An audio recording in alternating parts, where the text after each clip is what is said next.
Welcome to another Thoughts on Tech video. Today we compare low-light footage from the GoPro Hero 6 and the Sony FDR X3000, after upgrading the GoPro to the version 2.01.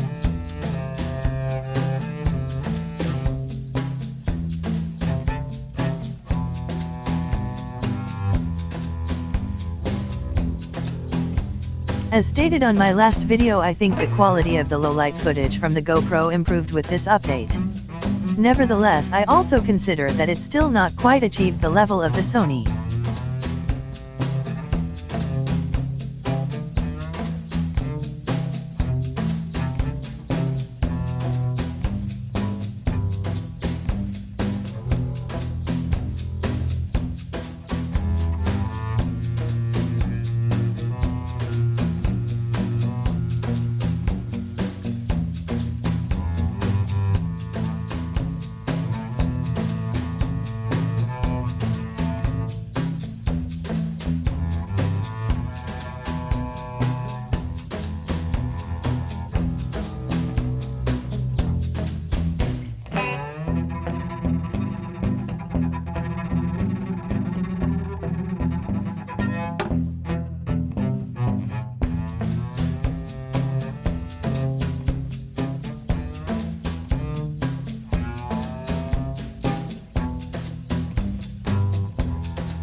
And you, what is your opinion after watching these images?